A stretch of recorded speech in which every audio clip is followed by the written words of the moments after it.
just out checking swarm traps. This is where we caught our first swarm in 2019. It's been hanging back up, I don't know, 2 or 3 weeks. And as you can see, nothing in it yet. So we're going to see if I can reach up here. Give it 2 squirts, one on the hole there. And I thought I was going to make a video today about how the swarms have been drying up. Haven't really been catching any in the last week or two. My wife's uncle, he caught 7 swarms in 7 days at his house. Absolutely freaking ridiculous. And he's complaining because he can't get the swarms to go in his, he's got 7 swarms at his house, and he can't get 7 swarms to go in 1 swarm trap. Now, I haven't really got a lot of swarm traps out right now because I've just been focused on making queens, but I can't get 1 swarm to go in 6 or 7 swarm traps, and he's complaining because he can't get 7 swarms to go in 1 swarm trap. So I told him to quit complaining. But I guess the streak's over, because look at there, got some bees in this box. Now I just checked these. This is Saturday. I just checked these last Saturday or Sunday, and there was nothing in there. So if you look, got some pollen coming in on those bee legs. You guys know what that means. There's pollen, there's a laying queen. So the swarms have kind of slowed down in the last week or so, but also what's happened, this last week the honey flow's really kicked in. You can go out in the bee yard right now and you can smell the honey. I mean, it's crazy. I don't know if you got bees, you know what I'm talking about. If you don't have bees and you're planning on getting some, you'll find out soon enough.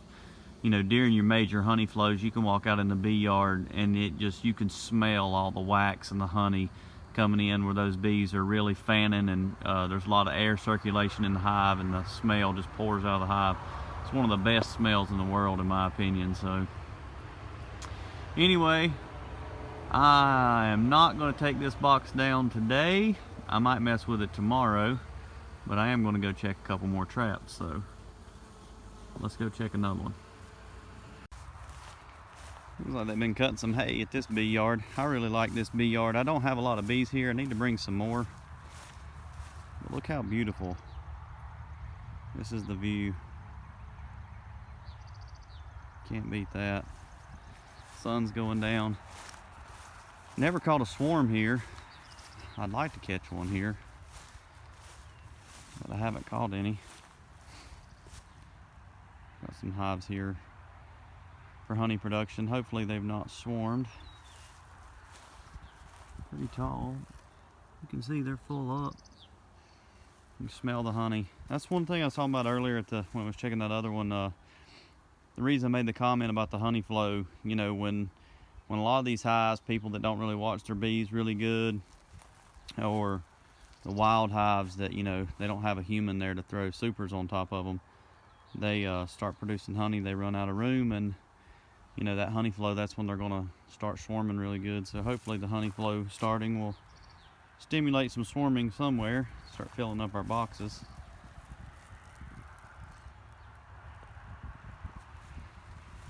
They're full too. Got a couple boxes here, little mating nukes. I'm going to be bringing some more. I've had some good success in this yard mating queens.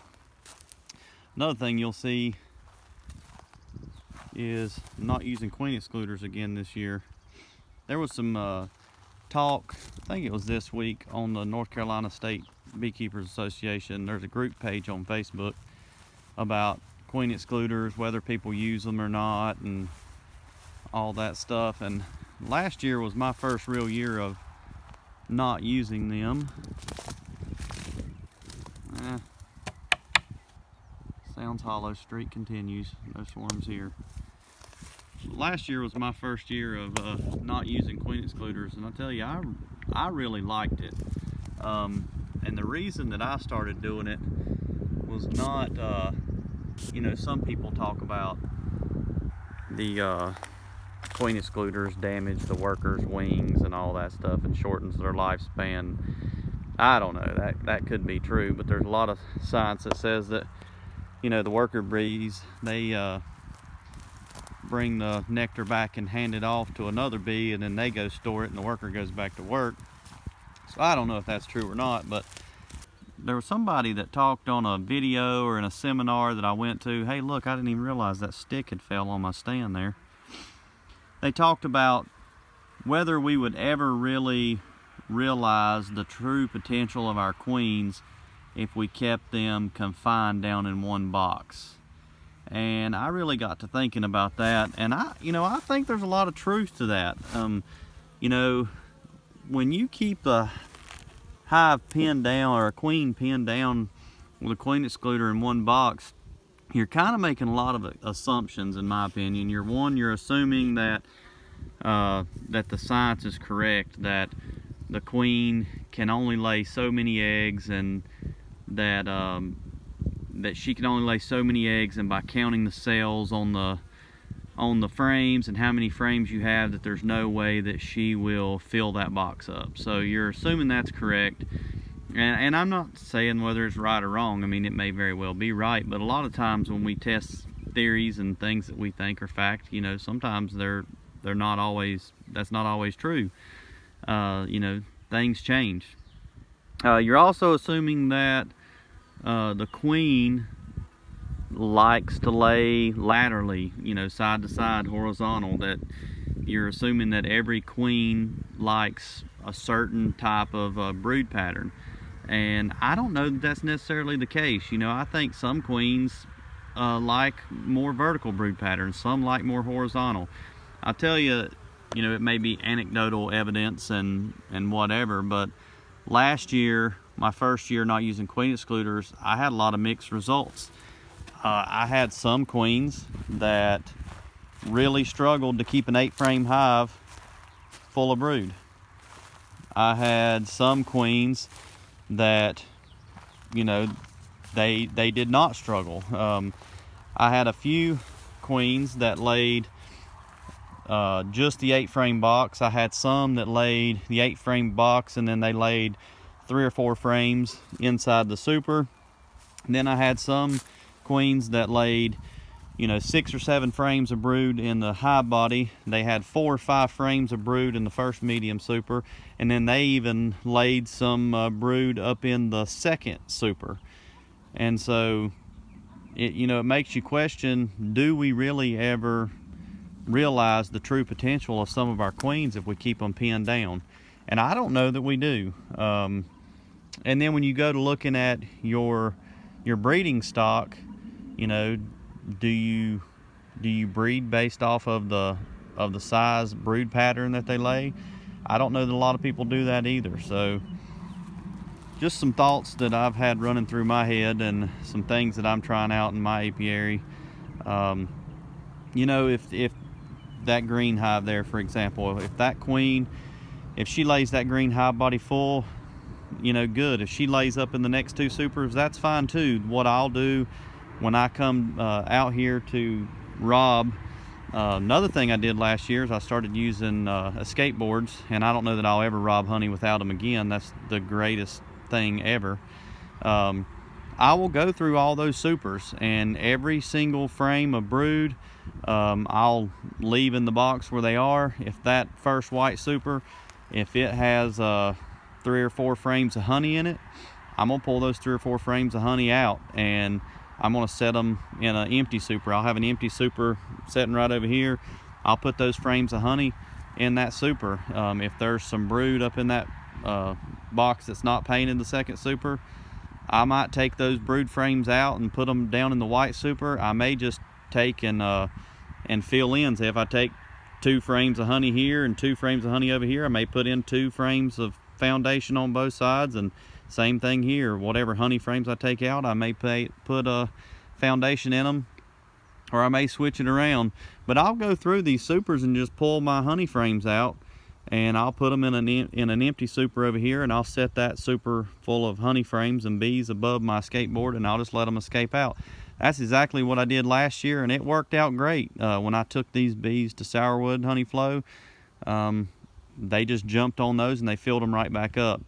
One thing that I am going to do this year that I didn't do last year is, if I've got brood in this super and I got brood over here in this hive, this super, I'm going to make sure the queen stays in their appropriate boxes.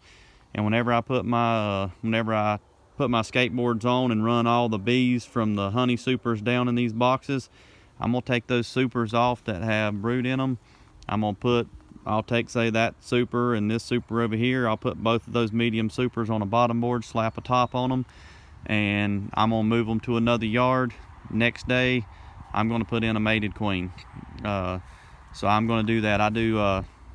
I've slowly been testing out single brood box management over the last couple winters, and I've fell in love with that. It's probably my favorite way to overwinter now. And I'm going to take all these boxes and I'm going to take off all the honey supers.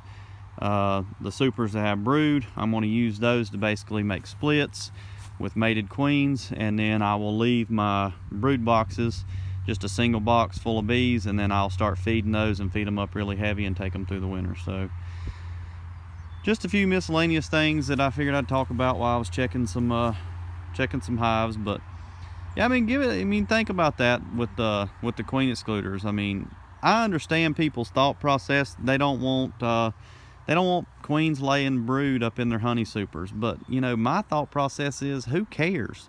You know, if that queen can lay 2 or 3 boxes full of brood, why not let her lay 2 or 3 boxes full of brood? It's just going to make the hive stronger, and ultimately it's going to produce you more honey. So I say just let them do it. You know, I guess if you don't have the honey supers, then maybe you want to keep her pinned down, but that's an easy solution for me. I would just build or buy more honey supers. You know, so if she's going to lay in the first super, just throw another one on top. That's what I've started doing, and just let her have all the room she can, because I mean, worst case scenario, you're still going to make honey. Just pick out all your honey frames, and then whatever brood frames you have left, just make some splits out of it. So all right, sun's going down. I don't think I'm going to be able to check any more swarm traps, but y'all have a good one.